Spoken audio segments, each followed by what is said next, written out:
Hello बच्चों, my name is Shivam Chauhan और मैं अपने YouTube channel Shivam physics classes पर आपका बहुत बहुत स्वागत करता हूं। बच्चों, आज हम कराने जा रहे हैं आपको गॉस प्रमेय के अनुप्रयोग। पिछले लेक्चर में हमने आपको गॉस प्रमेय पढ़ाई थी, गॉस प्रमेय सिद्ध करानी सिखाई थी, ठीक है। और मैं अपेक्षा करता हूं कि वह आपने करके देख ली होगी। बार बार मैंने बताया था आपसे कि जो बच्चा इसे आज ही इसकी प्रैक्टिस कर लेगा उसके ये एग्जाम तक याद रहेगी, ठीक है। और अगर अभी भी किसी बच्चे ने ये नहीं की है तो सबसे पहले आप इससे पिछले वाली वीडियो देख लें तो अच्छा रहेगा, फिर आज का लेक्चर आपके बहुत अच्छा समझ में आएगा, ठीक है। आज हम आपको कराए हैं गॉस प्रमेय की एप्लीकेशंस, गॉस प्रमेय पर आधारित अनुप्रयोग, ठीक है। गॉस प्रमेय पर आधारित कई सारे अनुप्रयोग हैं। चालक तार के निकट वैद्युत क्षेत्र, अचालक प्लेट के निकट वैद्युत क्षेत्र, अचालक दो समांतर चालकों के बीच, दो समांतर चालक प्लेट हैं उनके बीच और बाहर वैद्युत क्षेत्र, आवेशित गोलीय कोष के कारण वैद्युत क्षेत्र। तो ये सब गॉस प्रमेय पर आधारित अनुप्रयोग हैं। ये सब आपको नंबर वाइज कराए जाएंगे, हर एक लेक्चर के ऊपर एक वीडियो बनेगी, ठीक है। आज का हमारा जो लेक्चर है वो है गॉस प्रमेय पर आधारित अनुप्रयोग और इसमें हम कराने जा रहे हैं एक समान रूप से आवेशित तार के निकट वैद्युत क्षेत्र की तीव्रता का व्यंजक। तो देखिए, ध्यान दीजिए, अनंत लंबाई के एक समान रूप से आवेशित सीधे तार के निकट वैद्युत क्षेत्र की तीव्रता का व्यंजक, ठीक है। ये हमारा टॉपिक है। तो देखेंगे आप, तो देखिए बच्चों, सबसे पहले आपको क्या होगा, क्या करना है, अनंत लंबाई का तार बना लें।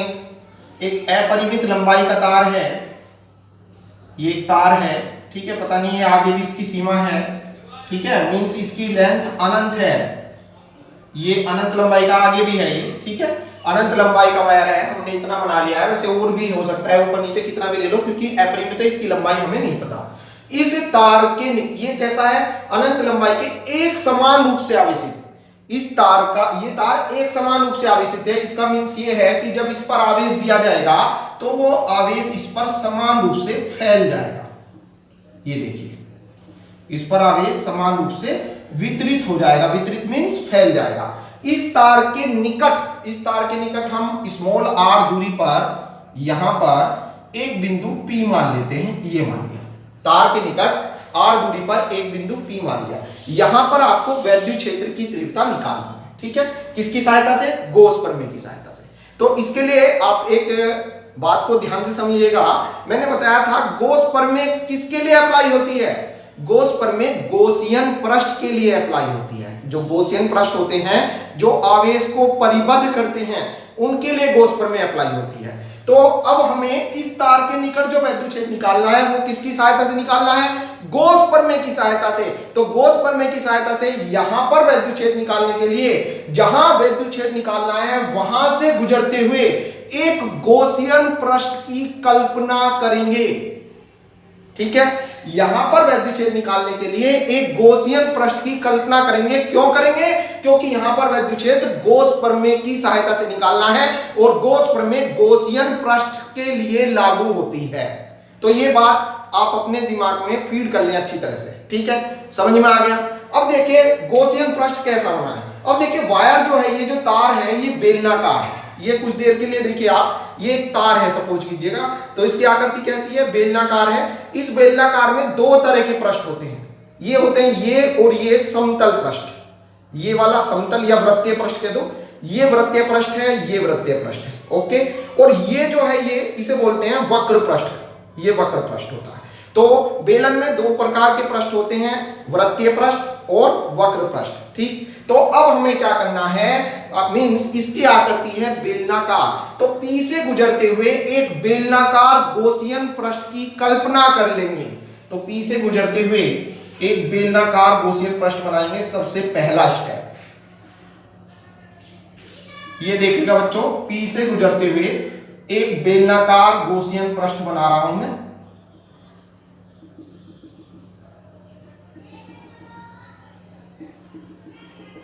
रचना कर रहे हैं, इसीलिए डॉट डॉट में बनाया। समझ में आया बेटा? अब यहां पर वैद्युत क्षेत्र निकालना है, ठीक है।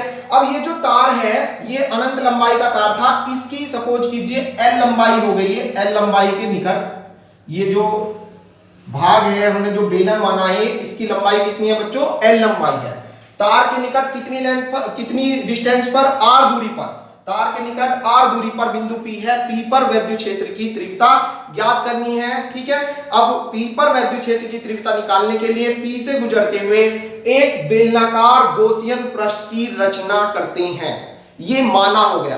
ठीक है, आप अपनी लैंग्वेज में लिख देंगे, माना एक अनंत लंबाई का तार है, इस पर आवेश स्मॉल q आवेश एक समान रूप से वितरित है, मींस इसकी प्रति मीटर लंबाई पर आवेश समान रूप से वितरित है, फैला है। तार के निकट स्मॉल r दूरी पर बिंदु P पर विद्युत क्षेत्र की तीव्रता ज्ञात करने के लिए P से गुजरते हुए एक बेलनाकार गॉसियन पृष्ठ की रचना करते हैं। क्यों करते हैं बेलनाकार की? क्योंकि तार की आकृति कैसी है? बेलनाकार, तो गॉसियन पृष्ठ भी कैसा बनाएंगे? बेलनाकार। क्लियर हो गई बात? अगर गोलीय पृष्ठ के निकट निकालते हैं विद्युत क्षेत्र तो वहां पर गॉसियन पृष्ठ भी गोलीय ही बनाते हैं। ठीक है बच्चों, तो अब यहां पर विद्युत क्षेत्र निकालना है हमें गॉस प्रमेय की सहायता से। तो देखिए ये जो गॉसियन पृष्ठ है, मैंने बताया था पहले लेक्चर में इस पाठ के कि जब भी विद्युत फ्लक्स निकालना हो, क्योंकि विद्युत क्षेत्र की तीव्रता के लिए हमें रिक्वायरमेंट पड़ेगी विद्युत फ्लक्स की, क्योंकि गॉस की प्रमेय तो विद्युत फ्लक्स कैलकुलेट करने के लिए यूज होती है। तो विद्युत फ्लक्स निकालने के लिए विद्युत फ्लक्स पूरे गॉसियन पृष्ठ का एक साथ नहीं निकाल सकते हैं।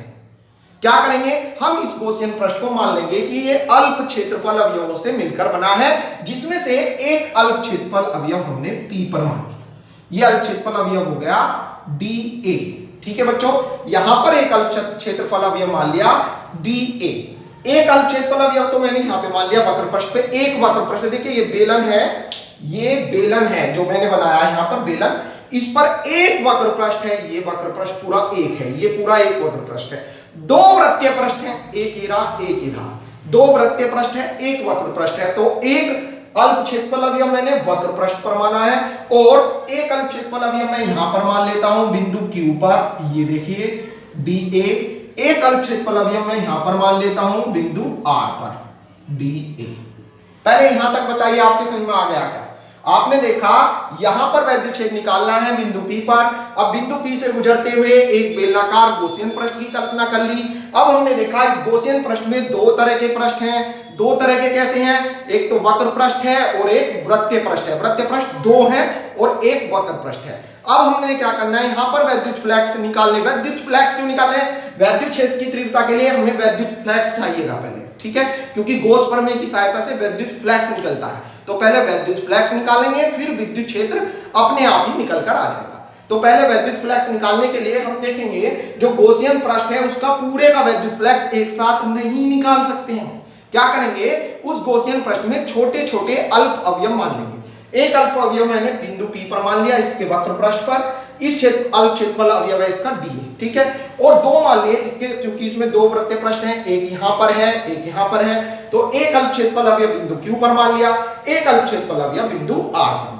ये आप बना बना के अपनी लैंग्वेज में माना में लिख देंगे। और वैसे मैंने नोट्स में जो आपको इस वीडियो के भी डिस्क्रिप्शन बॉक्स में इस चैप्टर के नोट्स मिल जाएंगे, वहां पर माना लिखा हुआ है। तो वैसे आप कोशिश करिएगा अपनी लैंग्वेज में बनाकर लिखें, और अगर फिर भी प्रॉब्लम होती है तो आप नोट्स की हेल्प लें। ओके, अब देखिए बच्चों, यहां पर बिंदु P पर क्षेत्रफल अवयव जो है, यहां पर देखिए इस क्षेत्रफल का सदिश dA वेक्टर कैसे होगा?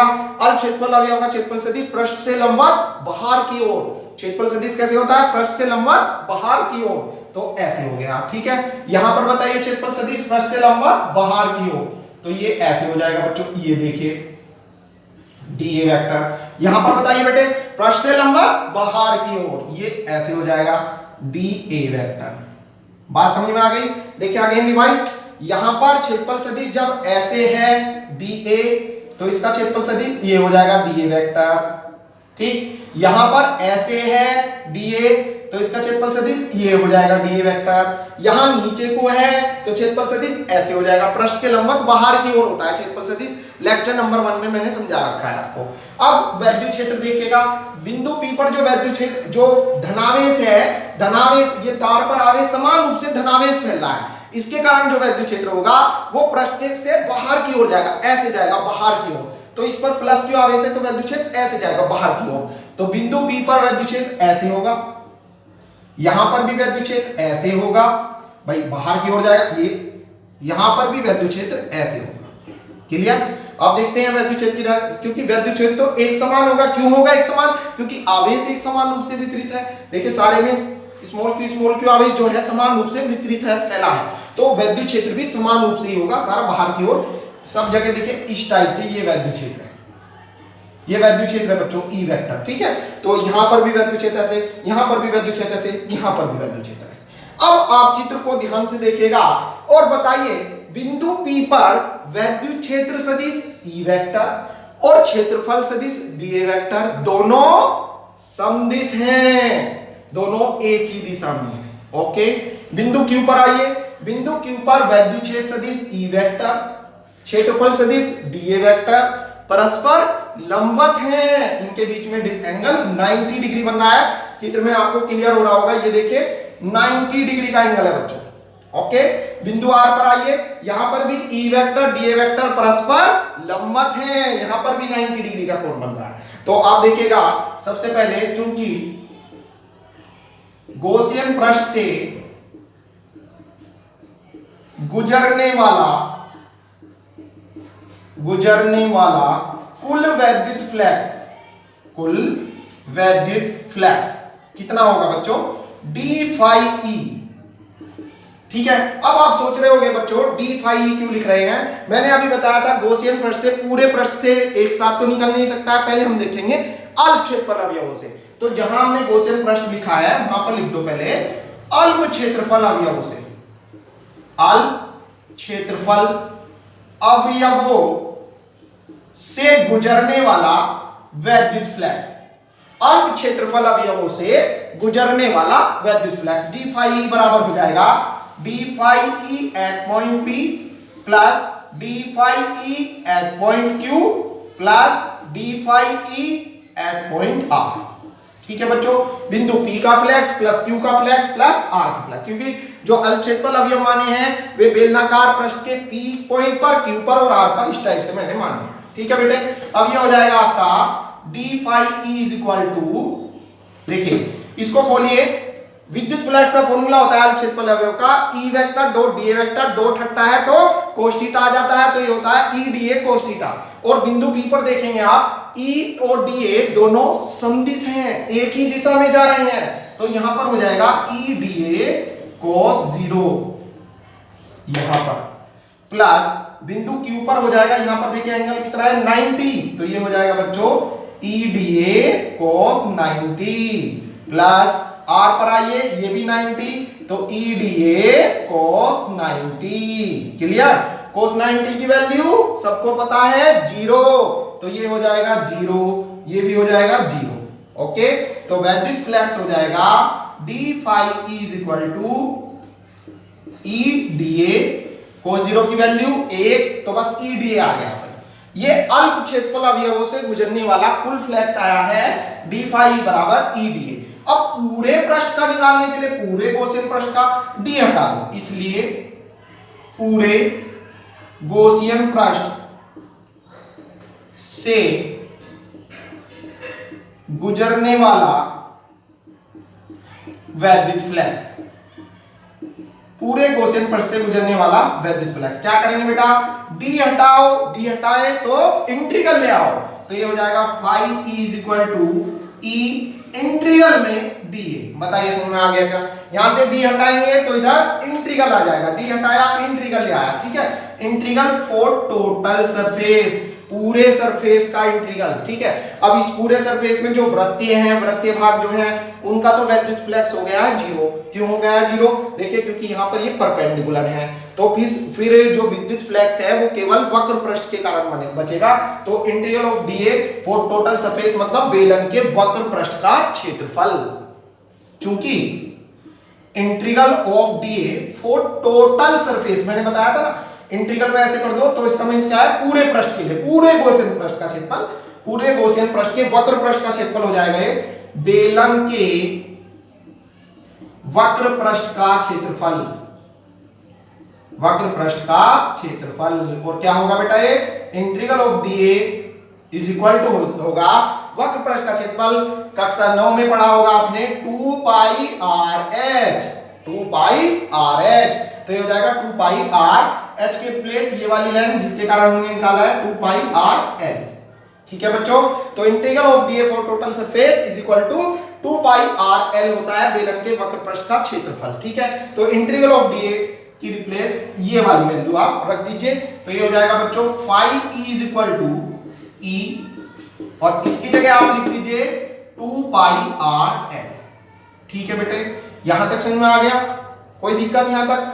अब हम जो है इससे आगे यहां कर रहे हैं, ये चित्र आपके समझ में आ ही गया होगा, चित्र को मिटाना पड़ेगा बेटे। अच्छी प्रकार समझने के लिए साथ साथ रफ कॉपी पे करते चला करो मेरे, तो आपके बहुत बढ़िया समझ में आएगा। phi इज इक्वल टू ये हो गया बेटा मेरा, ये आया है phi is equal to e into 2 pi r l।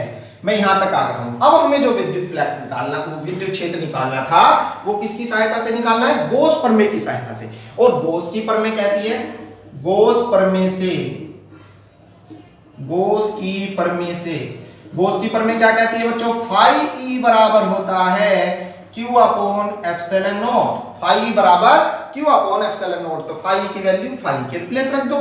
ठीक है भाई, phi का मान है तो phi की जगह ही रखेंगे, phi का मान phi की जगह रख दो, तो ये हो जाएगा q upon epsilon naught is equal to e into 2 pi r l।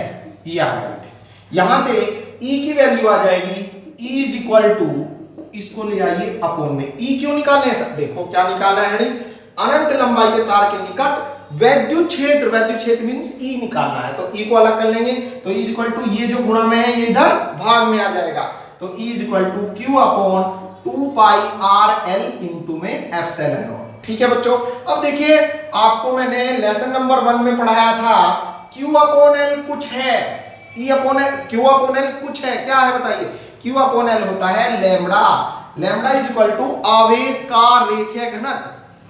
q upon l क्या है? लैम्बडा। लैम्बडा मींस आवेश का रेखीय घनत्व, लैम्बडा को बोलते हैं आवेश का रेखीय घनत्व। ठीक है बच्चों, लैम्बडा इज इक्वल टू आवेश का रेखीय घनत्व, q अपॉन l लैम्बडा बन गया, इसको यहां रख देंगे, तो आ जाएगा e is equal to lambda upon 2 pi epsilon naught, 2 pi epsilon naught r। ये आ गया बच्चों न्यूटन पर कूलम।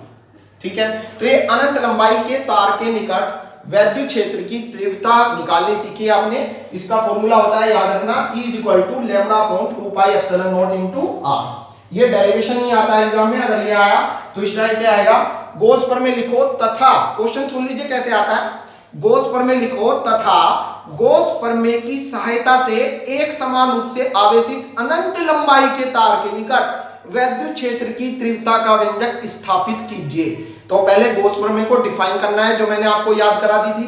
ठीक है, फिर उससे आपको इसको डेरिवेट कर देना है, लिख देना है, पहले हेडिंग बनाएंगे, फिर उसके बाद में आपको बना के लिखना है। माना एक, ये मान लीजिए माना एक अपरिमित लंबाई का तार है, तार के निकट r दूरी पर वैद्युत क्षेत्र ज्ञात करना है। ठीक है, इसके लिए हम क्या करते हैं, स्मॉल r त्रिज्या के एक बेलनाकार गॉसियन पृष्ठ की कल्पना करते हैं। ठीक, ये माना लिख देंगे। माना कि गॉसियन पृष्ठ के बिंदु P, बिंदु Q, बिंदु R पर अल्प क्षेत्रफल अवयव dA स्थित हैं। फिर उसके बाद आप अल्प क्षेत्रफल अवयवों से निकलने वाला, गुजरने वाला वैद्युत फ्लक्स निकालेंगे। वैद्युत फ्लक्स हो जाएगा d phi is equal to d क्यों लग रहा है, क्योंकि अल्प क्षेत्रफल अवयवों का निकाल रहे हैं। d phi is equal to d phi at point P, d phi at point Q, d phi at point R, point P पर, पॉइंट Q पर और पॉइंट R पर, या d phi is equal to e dA cos 0 point P पर, क्योंकि आप चित्र में देखेंगे जो आपने रफ कॉपी पर बनाया होगा मेरे साथ साथ, उसमें देखिए आप E और dA पॉइंट P पर दोनों समदिश हैं, एक ही दिशा में हैं, तो e dA cos 0। बिंदु Q पर लंबवत हैं तो e dA cos 90, बिंदु R पर भी लंबवत हैं, e dA cos 90। cos 90 की वैल्यू 0, ये भी 0 हो गया, ये गया अपने घर, ये 0, ये भी अपने घर गया, तो ओनली क्या बचा, e dA, d phi is equal to e into dA। अब पूरे गॉसियन पृष्ठ से गुजरने वाला वैद्युत फ्लक्स, d हटाइए, d हटाएंगे तो इधर इंटीग्रेशन हो जाएगा। phi is equal to d हटाया, इंटीग्रल लिया, इंटीग्रल किसके ऊपर लाते हैं, जिसके साथ d है, और d किसके साथ है, a के साथ है, तो phi is equal to e integral of dA for total surface means पूरे पृष्ठ के लिए। अब ये हो जाएगा बेलन के जो वृत्तीय पृष्ठ थे ये, इनका वैद्युत फ्लक्स तो शून्य आ चुका है, क्योंकि ये परपेंडिकुलर है।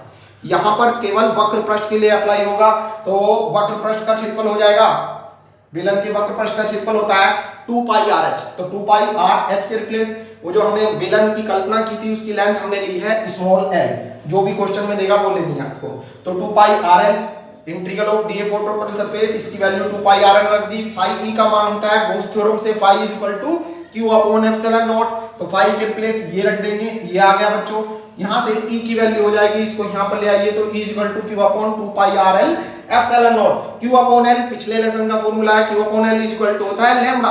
लैम्डा मतलब तार पर आवेश का रेखीय घनत्व, ठीक है। तो क्यू अपॉन एल के रिप्लेस लैम्डा आ गया, तो इज इक्वल टू हो गया lambda upon 2 pi epsilon naught into R, ठीक है। तो ये अनंत लंबाई के तार के निकट वैद्युत क्षेत्र की तीव्रता का व्यंजक निकालना सीख लिया आपने। इससे आगे अगला डेरिवेशन है अनंत विस्तार की समतल आवेशित अचालक प्लेट के निकट वैद्युत क्षेत्र की तीव्रता का व्यंजक, ठीक है। वो इससे आपको अगले वीडियो में मिलेगा। आज यहीं तक बहुत है, ये आप रफ पे करके देख लें, फिर इसको अपने आप फेयर कॉपी में करें, ठीक है। Thank you so much.